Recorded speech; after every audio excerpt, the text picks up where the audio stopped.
Hey, Cubs fans, and welcome to another edition of Cubs on Tap. Ron Luce is off tonight, but tonight I am joined by the one, the only Tyler Edmonds, Teddy Freddy 270. Sinking pirate ships is the code word today. Tyler, how you doing, buddy? I'm good, man. It's good to see you.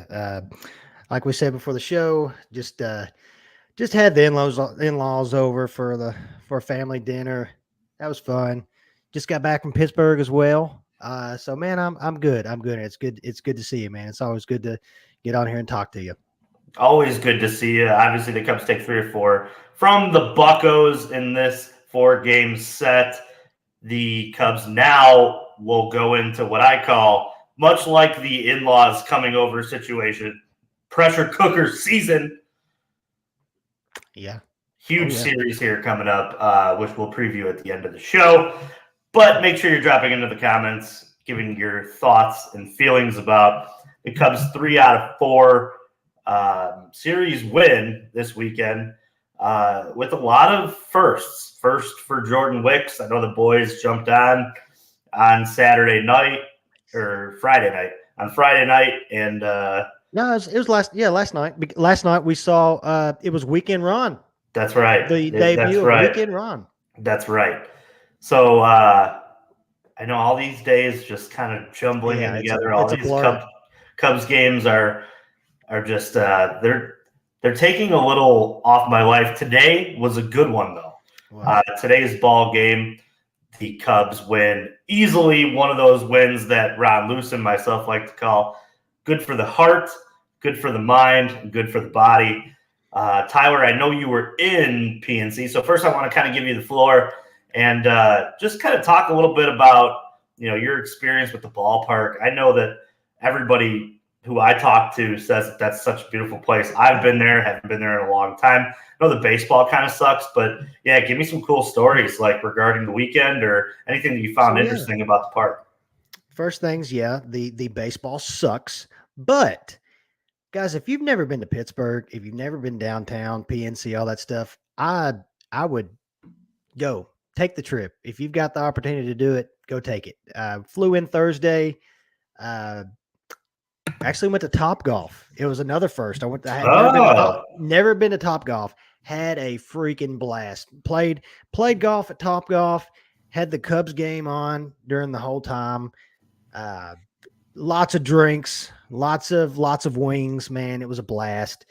Went downtown, across the bridge. I'm gonna be honest, Pittsburgh is a beautiful city. Beautiful city. The park is easy to get to. We walked down. There was a couple little bars next to the stadium, man. It was awesome. And we actually went, it was Star Wars night, so that was even cooler. I'm a big Star Wars nerd. But yeah, man, the game. Yeah, I went to the 2-1 game that they lost. It was short, kind of boring, but at the same time, man, it was a fun time. I went down there with my buddy. He's a big Pittsburgh fan, so he had a good time out of that. But yeah, man, I'm telling you, Pittsburgh, all the things they say about PNC Park being one of the nicest parks in all the baseball, it's true. And so yeah, and I talked to a lot of the locals there. It's really easy to get a ticket just about any time of the year. So do it, man. Do it. If you've never been, check it out because I'm telling you, it was a blast. It was fun.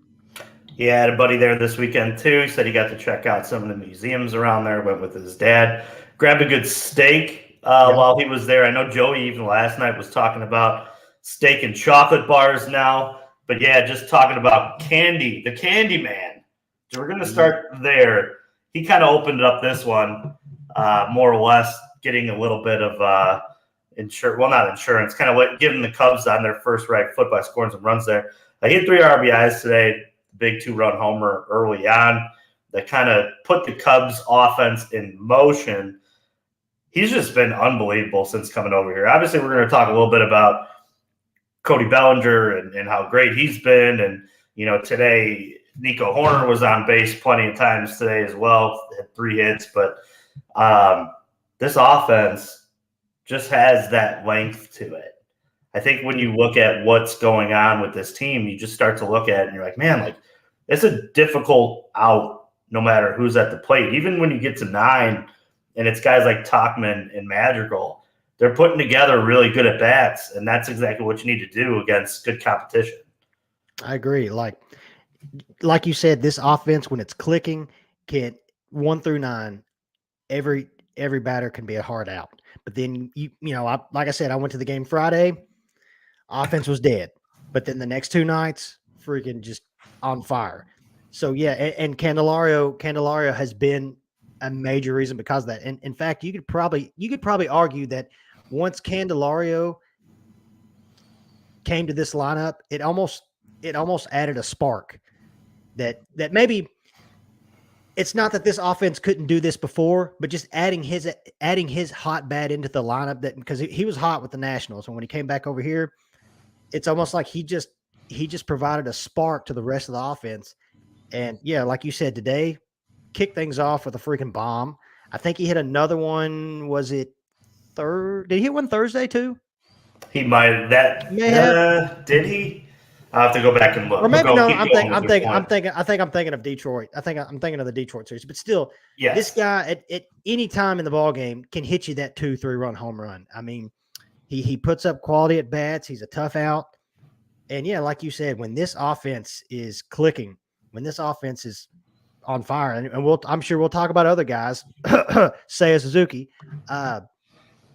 It's hard to beat. It's hard to beat this lineup. And like you said at the beginning of the show, it's good to see this offense doing this right now, especially with what we got next on our plate. I think it's funny. Like, if you would have told me going into the season that the Cubs would be, I think they're 5th in runs scored in the major league, yeah, I'd be like, you're nuts. You're crazy. And I believe they're still the only team in this division that has a positive run differential. Is that right? Or I would have to go back and look, but they have one of the highest run differentials in all of baseball. It's crazy. They're and you hit the nail on the head there, Tyler. They're one of those teams that you wouldn't expect them to be a deep lineup. Like, you look at the names there and you're like, oh, yep, okay, like there's some good hitters in there, but there's not that mainstay big hitter until maybe obviously Bellinger. But especially at the beginning of the season. If you would have looked at this lineup at the beginning of the season, yes.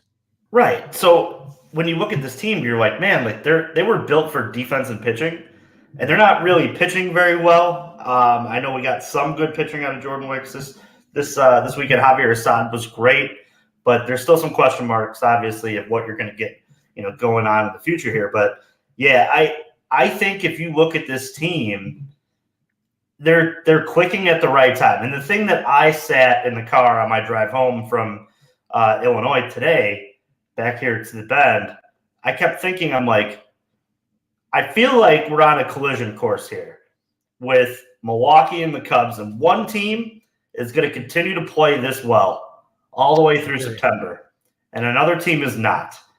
And I'm desperately hoping that it's us and not the Brewers, because the Cubs have played such good baseball that if any of these teams, the Rangers, the Twins, the Padres, win one game, the Cubs are probably 1 or 2 games out, opposed to, what are they, 4? Like, that's nuts. Something like it. You take that plus maybe 1 or 2 of the games, like the White Sox game we lost, maybe the Tigers game they lost. One of those games, if you reverse that, it's a lot of ifs, but you do that, we may be tied, or like we talked about at the beginning of this month, we may even have the lead in the division going into this series.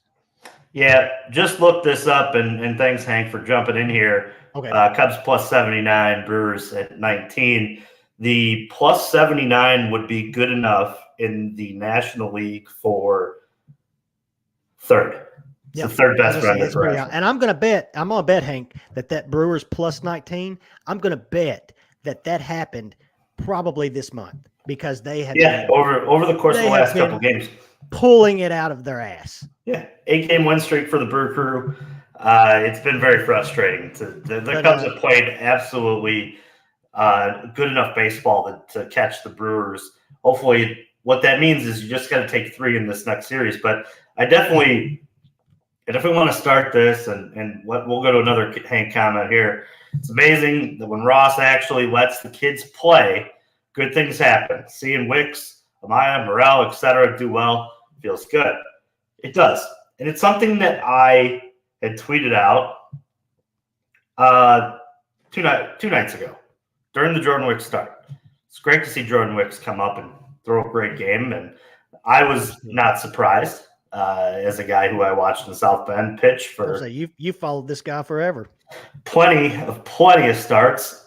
I knew this kid had big league stuff from the minute I watched him walk on the mound in my backyard. Literally. Yeah. But what really angers me is there comes a point in this season where you started to see names on this roster, and I tweeted it out. And this isn't to single Daniel Palencia out, but what is he doing on the roster? If you bring him in the ninth in a 4-run lead, and he needs to be pulled for Adbert Alzolay. A win is a win, and I'm glad that they're able to pull that out. And all things considered, Alzolay got the day off today. A lot of the high leverage arms did not have to come into pitch today. But that comment from Hank there is exactly my thought process on this, and I wanted your opinion on it as well, Tyler. I feel like there's still a little too much fat on this roster that needs to be trimmed prior to it becoming a serious playoff push. And I'm not going to say that they can't do it with one arm behind their back. They can. But can you imagine a lineup that doesn't have to include Patrick Wisdom and include somebody else? A Daniel Palencia not in there, and maybe a Luke Little is a name that's being tossed around and brought up. He's been phenomenal in his last 8 appearances at Iowa. There's names down there where you start to look at it as like, who are we missing if Jordan Wicks can come up and throw 5 great innings of baseball? Who else is down there that's like, if we want to make a push at this thing, who else is laying in the weeds that can help this? And I want your opinion on that, because I think it's a fine line. I'm sure there's both sides of this, and if you're listening to this episode and you want to drop in the comments on YouTube, please do. Want everybody's opinion in terms of, are you a type of guy that wants to just throw these prospects right in the pressure cooker, as we're talking about earlier? Or are you a slower build with most of these names? And if so, I want your opinions, bud. Well, I agree with what you're saying as far as letting the kids play, and as far as how maybe with guys like Wisdom and Palencia, as far as maybe pushing them out a little bit too far than they should, maybe playing them a little too much than they should. I'll even throw in another name, Hayden Wesneski. And it's and to agree with Hank, it's good to see Ross letting the kids play. But I'll be honest, when I saw Patrick Wisdom on my TV today, which I was in and out of the game, but when I saw Patrick Wisdom on my TV, my first thought was, what's he gonna do today? And I don't mean that in the sense, and all due respect to Patrick, I don't mean that in the sense of, oh man, is he gonna get that big hit? He's gonna hit that home run today. I'm more looking at it as, what's he gonna do today that's going to possibly cost us this game? And I hate saying that, but I agree. It's almost like I'm sorry, he shouldn't be playing at all in September. And the same way with Palencia. Like last night, you didn't want to see Alzolay's been great. We also know Alzolay has his moments where maybe early he gives up hits. It is what it is. But to come in that situation, even for Alzolay, I'm sure it was a tough situation. I mean, he sacked up and shut the door on it. But let's say he gave up one hit. Seeing Palencia in that spot, it's just like, God, man, like, I don't care if they're up by 4. Screw it. Throw in Alzolay to start that. We got to get this win. This is the time of the season where, and we talked about it a few shows ago. There's no time left to figure stuff out as far as with Patrick, with Palencia, with Wesneski. And Like today, it was nice to see a guy like Keegan Thompson come in, who's been on the injured list forever, to come back and just shove. I think he had five strikeouts. 5 strikeouts. He struck out the side in his first inning, came back, got 2 more strikeouts. The dude looks solid. And to be honest, I think that's a guy that, speaking of Palencia, Wesneski, I think Keegan may have just took one of their spots for at least the time being, especially right now, because you've got to go with the hot hand. You've got to go with the hot arm. Keegan's doing it, at least in his short time that he's been up here so far. Wesneski hasn't. Palencia hasn't. Wisdom hasn't. To be honest, I was a little upset. I kind of wish Nick Madrigal would have been back in the lineup. The guy's been swinging the bat pretty good. Why even? I get it. You've split the series. You had split the series already so far. No. They were up 2-1 already. They were 2-1. Yeah, trying to take the series. Yeah, take the series. Why even give Wisdom the chance to play right there? I'm sorry, but we'll say, we've said it over and over. And I don't have a problem with young guys. To be honest, sometimes young guys coming up in September and throwing them into the fire, some of them thrive pretty well. You can go back and look at Jordan Wicks. Look at Jordan Wicks on Saturday. Saturday was an important game. Saturday's start was pretty important just because you saw Drew Smiley. His last outing wasn't very good. The question's basically, okay, who's going to take his spot? Jordan Wicks, young guy, comes up, gives up a run in the first, gets in a little bit of jam, sacks up, though, and just shoves for the next 5 innings? I think he went 6 innings or 6 innings? 5 innings. 5 innings. Shove for the next 4 innings. You love to see it. Some guys strive in that spot. So I don't have a problem if some of these younger guys get called up, to be honest, because some of these guys almost look at it as, I don't know if this is the right word, almost like their tryout. Almost like their spring training before spring training. Like, hey, let me show David Ross what I can do in a position that they really need me to produce. So yeah, I don't have a problem as far as these younger guys coming up. I like seeing Ross letting the kids play, but in that same spot, there's some kids that don't need to be playing. Yeah, I think that we're on the same page here with if somebody's better than somebody, talent alone to me will carry them through the hardships. That's just my opinion on it. If somebody's that damn talented, just put them in there. I do want to point out an interesting stat over the course of this weekend. The 3 wins in this series were Steele, Wicks, and Assad, if I'm not mistaken, were the winning pitchers of record. All homegrown talent in terms of drafted, brought here, and the total 18 innings pitched, 11 hits, only 4 earned runs, 22 Ks, 5 base on balls for a 2 ERA. Amazing. That's something we haven't seen from this Cubs. I mean, Jordan Wicks was the first winning Cubs pitcher homegrown since Ryan O'Malley. Let's be Ryan honest. O'Malley was in 2010, maybe even before then. I mean, let's be honest. As far as what you just said with the homegrown talent, that's something, dare I say, Jed Hoyer was never able to do. Or not Jed Hoyer, Theo Epstein. I'm sorry.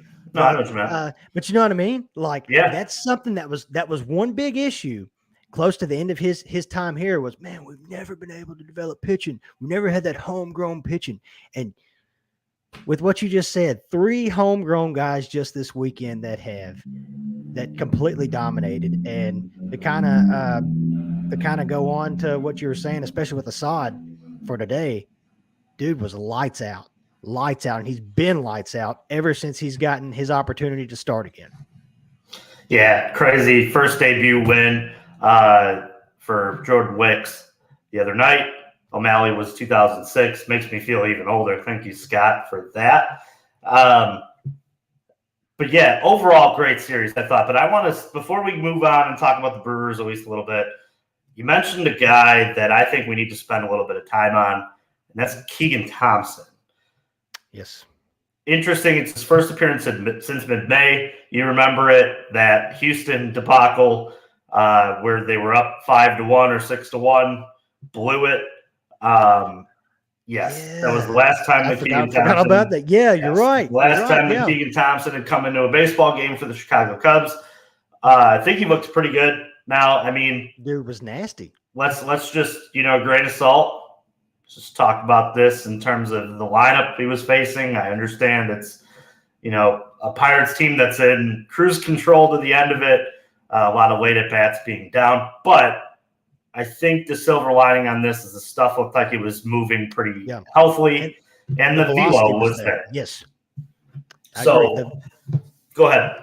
I'd say just with the eye test, kind of just agree with what you said. The velo was there. That I remember just before the season started, that was a topic with Keegan Thompson. Was he looked good in spring training, and then at the beginning, and maybe that may have been a reason as far as his whole issue in Houston. There was talks about his velo not necessarily being there like it normally was, but today, dude was hitting 93, 94, maybe touched 95 once or twice, and like you said, dude, that slider. He looked unhittable. He was full and getting a lot of swings and misses. He looked good. Yeah, he did. I want to go back to our mid-year reviews. Remember we did this show and we were talking about our biggest disappointments. My biggest disappointment was Keegan Thompson. Yes, it was. I'm a big fan of, you get knocked down, you get up again. You have a bad start, you have a good finish. If he can provide anything, and I mean consistent innings where he's coming in and spelling guys like Fulmer and Leiter and Merriweather. These are the guys that need some breaks over the course of this next couple, and that's why I always root for blowout wins like we saw today, because then you can throw whoever out there and usually get to the end of a ball game. And Javier Assad, which we've gone this whole show without giving him his 7 innings of filth. Yeah, and he's got something crazy, some crazy stat that I'll look up after I turn it back to you about his success as a starter since last year. But I think Keegan Thompson is almost as important down this run as a guy like Seiya Suzuki and a guy like Ian Happ, like kind of in the middle of this. Because if you get another bullpen arm out of this, you could definitely piece this rotation to the end. I agree. And what's crazy is at the beginning, like in our off-season predictions episode, we were talking about the importance of Keegan Thompson and Adbert Alzolay and how those two guys were these multi-inning reliever guys. And to be honest, before this season started, I had more confidence in Keegan Thompson just because Keegan Thompson had been doing the whole bullpen thing last year, the whole going 2-3 innings. I think he made some starts last year. And with Adbert, we wasn't 100% sure yet just what he was going to be for this pitching rotation, for the whole pitching staff. In fact, I remember a few of us said, maybe, I think you might even said, maybe I'd like to see a sign in the closing spot. And eventually, as we all know, he's made it. But before this season started, I'll raise my hand and say I was looking at Keegan Thompson more of that dependable guy in the bullpen, that almost like that Swiss Army knife that you can use him in the middle of the game. You can, to be honest, if let's say Adbert's thrown two or three games in a row, you could use him in that closing spot if you had to, maybe for a game or two. And it's just freaking awesome to see him back today. Hopefully this stuff stays. And like you said, he is just as important. His production, his good production is just as important as, like you said, Seiya. This team doesn't click without him, because as we know, just like last night with a guy like Wes Neski, you've got to have somebody that can close. I mean, the 6th, 7th, 8th innings, those innings are just as important, getting to that 9th inning spot. And so far, Wes Neski really has, had a big fat lead yesterday, gives up 5 runs. And we've seen it in the past with other bullpen guys. I know every now and then, Fulmer's been solid for the most part. Every now and then he can have his moment where he gives up a run or two. Even Merriweather's been dirty, but every now and then he can have that he can have that chance to do that. So adding another reliable, dependable bullpen arm, it only does positive things, especially in a time right now where we're still not sure. Hopefully Jordan Wicks stays up in the rotation, and you see a guy like Drew Smiley. We know he doesn't need to be in the rotation anymore. I mean, he's been all right out of the bullpen. Not sure, to be honest. I don't trust him after one inning of bullpen, out of one inning of relief. So adding that multi-inning reliever in Keegan Thompson that we know in the past has been able to do it, has been able to produce in that role. Man, if he's clicking, it's just another weapon for this bullpen. Yeah, it really I think it really shortens the game too. Yeah. Really allows you to pull starters earlier who maybe don't have their stuff, or if we've seen it a lot with Justin Steele too, where Justin Steele being that guy who can get strikeouts but it bumps his pitch numbers count. up. Yeah. And you look up in the fourth inning, you're like, man, like he's already like 80 pitches. Like how are we gonna? And that becomes a problem. Back to Javier Assad. Assad in his first 14 starts with the Cubs has 11 starts where he has put up fewer than 2 earned runs. That is tied with 3 other names going back to 1913. One of which funny go back Cub moment here. Forgot he was a Cub. Tyoshi Wada, remember him? 14, 15, left-handed starter, Tyoshi Wada. 14. To be honest, it doesn't ring a bell. Just a crazy time. You know what's crazy? What's crazy about Assad, talking about Assad, is at the beginning of this year, all of us was like, Wes Neski, 5th starter, hands down, and Assad has just taken that and ran with it. Just been like, I'll show you guys. And he's proved it. He proved it when he was in the bullpen. A lot of guys, I don't know. I think a lot of guys that are starters and then are told, hey, sorry, we don't have a spot for you. We're going to throw you in the bullpen. I'm sure it'd probably be easy to be salty about it and be like, screw this, whatever. And that dude he's just taken his opportunity. He's made the most of it. And now he has become a dependable starter. To be honest, you could probably argue in a 3-game playoff series, he's one of those 3 guys that starts. I think we were talking about this in the group chat, were we not? That we were. Out of all the guys, we were kind of talking about Game 3 and seeing what would be. I think you said that his last start. Yeah. He's just been that good. Heading over to the comments here just for a little bit here. Scott Crawford, Assad for Rookie of the Year, 5th in WAR for rookie pitchers. That's awesome too, and that's with a limited amount of time in the rotation. It is. As well. So that's impressive in itself. And of course, Mr. Ron Luce. Oh my God, Wada. And not to we also, because I know Cody Bellinger's been Cody Bellinger of the series, but let's also, and I know you mentioned it too, Seiya Suzuki. Yeah, he's back. He's back. Good. Even his outs. He's hitting the ball hard. He looks like that guy that we were talking about at the beginning of the year that was going to go off. It sucked at the beginning dealing with that injury. To be honest, that may have been something that's nagged him up until past the All-Star break, and it looks like he's finally healthy. And you even saw today, he was you could just see it as he played, just having fun, freaking, ground ball back to the pitcher, and the dude just runs it out and slides in and scores another run. I think they're up at the time like 6 or 7-1, and it's just like it was just awesome to see. He's the type of guy too. There's a lot of guys on this team that I feel like really like each other. You know what I mean? Like that's you've been in dugouts. You've been in dugouts in baseball. It's huge. Teammates mean so much, right? It's a matter of chemistry. It's you not that you play harder. You're always trying to win, but it's easier to ride the ups and downs with people you like, right? Yeah. I think we've kind of seen it on the South Side. Those guys. I was fixing the brain.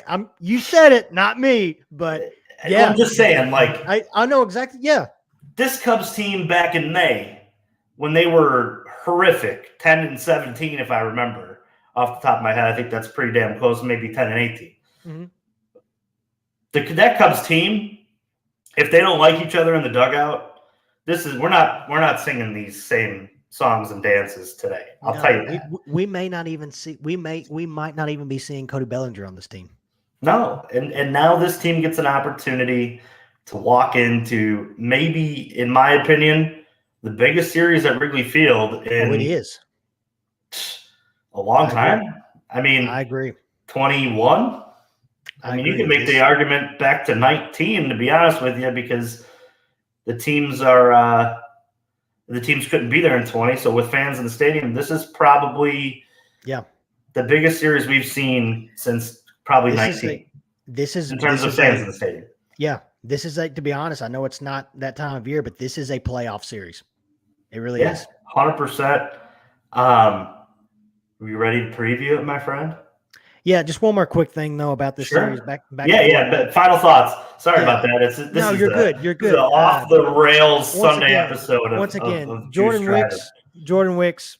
Hats off to you, man. I haven't seen a pitcher dominate the Pirates in their debut since recently retired Steven Strasburg.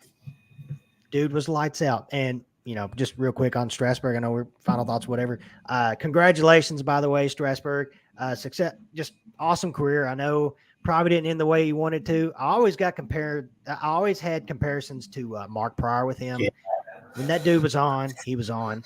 But yeah, just seeing Jordan Wicks dominate the Pirates, it just made me think of that. I know Strasburg ended up going like 7 innings, 14 strikeouts, but it just reminded me of that. And then I saw where Strasburg, announced his retirement. It's just like, hate to see it, almost like too soon, but man, he was still awesome when he was on, man. I think he was the quickest pitcher to 1,500 strikeouts. So man, that's impressive. So, but yeah, final thought was just, awesome to see Jordan Wicks.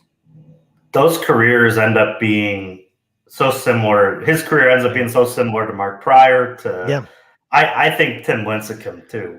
Their career, their makeup, and I know Lincecum as far as size is a little bit different, but like seeing Strasburg, I see Strasburg and Pryor just like 6'5" monsters. Prototype guys that you want on the mound. And I don't know, like I said, it just seeing Jordan Wicks dominate the Pirates like that, it just made me think of that. And once again, it's just nice. It was just awesome to see out of Wicks. Awesome to see. Hope to see him the rest of the year. Hopefully. Me too, man. And let's move on. The Cubs will face the Milwaukee Brewers tomorrow. Are you ready for tomorrow's ball game, Tyler? I'll tell you what, man. It's going to be one interesting affair. The Cubs are an 8:05 start tomorrow for myself, so it's 7:05 at home at the Friendly Confines. Tomorrow is, if I'm not mistaken, it's JMO. Starting JMO. That's right. Here, 1 second, I had to pull that up. Jameson Town versus Wade Miley. That'll probably be the matchup with the most eyeballs on in terms of runs, because I think then runs after that will be a premium, as the Brewers have lined up Burns and Woodruff for the next two, while the Cubs are throwing Hendricks and Steele, not in that order, Steele then Hendricks. So a little confusing, but as you know, we all have phones in these days and age. Go ahead and look up the schedule if you are confused with what I just said. So Miley and Tyone will be tomorrow at the Friendly Confines, a 7 o'clock start in the Central Time Zone. What do they got to do to win these games? Because what's so goddamn annoying about this Brewers team is the Cubs are playing very, very, very, very good baseball, and they are losing ground. It's crazy. Milwaukee just keeps freaking pulling them out of their ass. But with that being said, it's like you said earlier, man. I feel like it feels that way, doesn't it? As far as both these teams on a collision course, I feel like just exactly what you said. I just had that same feeling. One of these teams after this series is going to go, it's almost like they're going up and another team after this series is going down. It's just like that hunch I've got. And as far as tomorrow, I think it's kind of the elephant in the room. Jameson Taillon has to show up. He had his moment. He had like 5 games in a row where he was pretty solid. Got a little shaky against Detroit. He was good. He was good against Detroit until that one inning. He had that one blow up inning, and every now and then it seems like his last few starts, he's had that one inning. It's like, when's that going to happen? Tomorrow, hopefully the offense shows up. I do not want to see. I know you've got a lefty on the mound. I do not. Patrick Wisdom better not play a game in this series. This series is a playoff series. To be honest, if Chicago was, which hopefully they do, if the season ended today, they would be in the playoffs. I feel like tomorrow will be David Ross's playoff lineup. If the playoffs, I know this kind of sounds whatever, but if the playoffs were tomorrow will be his playoff lineup. It should be anyways, because that's how important this series is. I know it's just the beginning of September, but JMO has to show up. If this offense can show just even anything what they've shown this past weekend, minus Friday they were dead.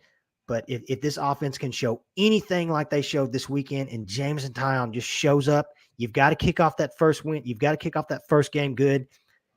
Jameson's got to show up. Jameson's got to deliver. You got to go 6 innings. I think if you get to this bullpen early, it's not going to be good. It's not going to be good for Chicago. If after the 4th inning, if Jameson's out after the 4th inning, there's a good chance that he's probably given up several runs. Duh. But just saying. So yeah, he's got to show up. Can't freaking wait for Tuesday. Tuesday's going to be an awesome matchup. Corbin Burns, Justin Steele. But you've got to get this first one out of the way, obviously. Jameson, he's the key to it. Yeah, I think tomorrow and for much of the series is much win. We were talking about the playoffs, and you were mentioning that. I think the playoffs are tomorrow. I think if the Cubs leave this series losing 2 out of 3, that's it's even bad news for them, because the Brewers are going to take that momentum into September. And it's going to be tough to gain back that amount of games if it's 5 or 6 by the time that this team leaves, and that's not good news. I think the bats got to come. They got to step up, and you know what? I don't care who they're throwing out there. Hit them around the ballpark. I know they're good. Burns and Woodruff are great, but your season's on the line essentially. Yep. And at least that's how it needs to be treated. Yeah. Yeah, and just play smart. I want them to not beat themselves. Play that brand of Cubs baseball that we saw over the course of these last, several months and weeks and series. I mean, the Cubs have played such great ball.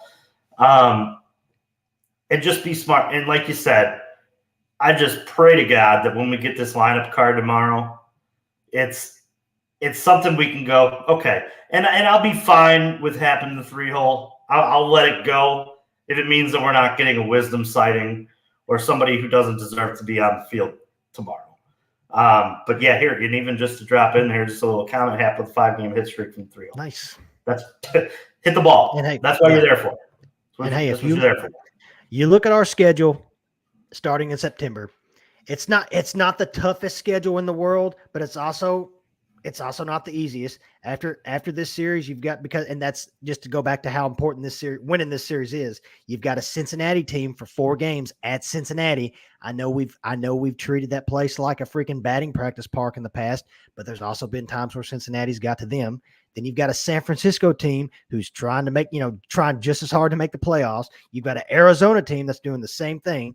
Then you go to Colorado, which we can sit here and agree. I don't care how good or bad Colorado is. Colorado on the road is a tough team to play at Colorado. You've got Arizona again, and you still got Atlanta at the end of the year at Atlanta. So it's just back to what we're saying. This series, I don't want to say make or break, but it could make or break. I 100% agree with you, Tyler. Just a few comments before we wrap up and get out of here. Hank Rodriguez got no faith in Taillon and it's 5.5 6.0 ERA, 07, negative .7 WAR. Contract looking more and more like a Hayward's albatross contract. Let's just hope Jameson wakes up and in his head he is in New York City pitching against the Yankees tomorrow. Hey, and you know what? Make a believer out of a non-believer. Yeah. I'd be pitching with Hank in my mind tomorrow. I'll be honest. If Jameson shows up tomorrow, I'm not going to sit here and say that'll make his whole season as far as his stats, but it will go a long way, at least for me as a fan, as a Cubs fan. If he comes out tomorrow and just absolutely shoves, it's almost like, okay, you know what? Those last several starts you had at the beginning of the year that wasn't so meh, you sacked up when we needed you to.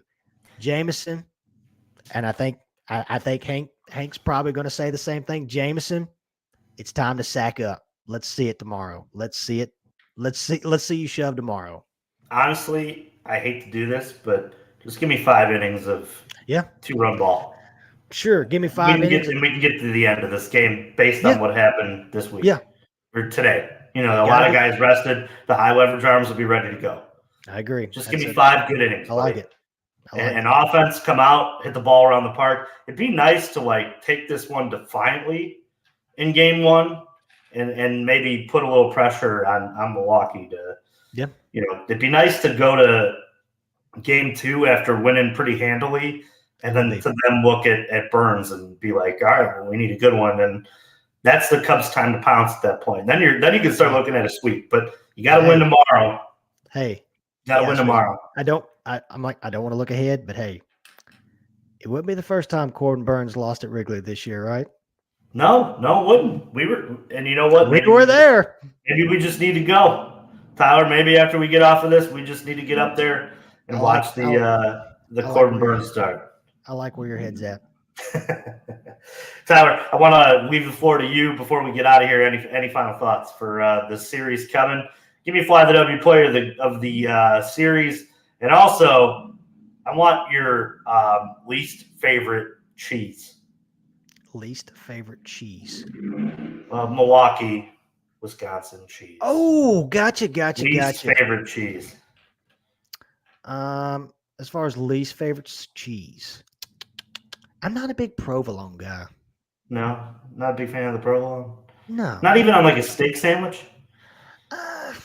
I guess. And to be honest, I love cheese. I eat cheese all the time. I don't know. There's something about provolone by itself. I'm a big Swiss guy. I like Swiss, but yeah, provolone. But then again, anything from Wisconsin, whatever. But fly the W pick. I'm gonna go with You know what? You know who hasn't hit a home run in a while? Dansby. Give me Dansby. Give me Dansby showing up. I think he gets his 20th. This series. It'd be nice to see the leader show up. He's due too. He's had a rough couple series. That batting average, I think, below 240 now. Kind of struggling, but that's okay. Hey, plays great defense, plays winning baseball. Leader shows up at the times where the leader needs to show up. I agree with you. I think Dansby has a great series. I have just a funny feeling that Candelario is going to be up this week with plenty of opportunities. It's going to be his series to just torment the Brewers because remember, the Brewers looked at Candelario. There's a lot of rumors that they wanted in on him, but the Cubs swooped in and took him before they could. But yeah, absolutely. I think this is a series where pitch, play defense, get some timely hitting, and there's a good chance that you'll find yourself the victor at the end of this. Cubs on Tap is one of 2 podcasts here at OnTap Sportsnet covering your Chicago Cubs, Bulls, Bears, Hawks, and of course we have those terrible, terrible White Sox. Sox on Tap guys do such a great job. Make sure that you are using your bulletproof vests when heading to the south side. Such an unfortunate situation. That's ridiculous that it happens. Jerry should be ashamed for that. And make sure you're heading over to Bears on Tap too. Bears on Tap is about to go full tilt. The Bears NFL season is next coming week? 2 weeks from now. They get 1 week off. And then the Bears will fire up the season against the Green Bay Packers. Another Let's Wisconsin go. team that we Yeah. gotta put to bed. OnTap Sportsnet, make sure you're heading to OnTap Sportsnet for all your sports. And literature needs I Am Juice. That was Mr. Teddy Freddy 270, the Tyler Edmonds. Tyler, what do you say? We get out of here the only way we can get out of here? Oh yeah. Normally I start this off with one team, but I'm talking right to you, Milwaukee. These last several series, you've pulled it out of your ass. Well, this series, we're shoving it up your ass. So just get ready. Oh, and by the way, St. Louis, we haven't forgot about you. You guys got swept this weekend by the Phillies. Probably still the bottom of the barrel. I don't even look at you guys anymore. I just know y'all are way down there under the big pile of shit under our division. And on that note, fuck the Cardinals.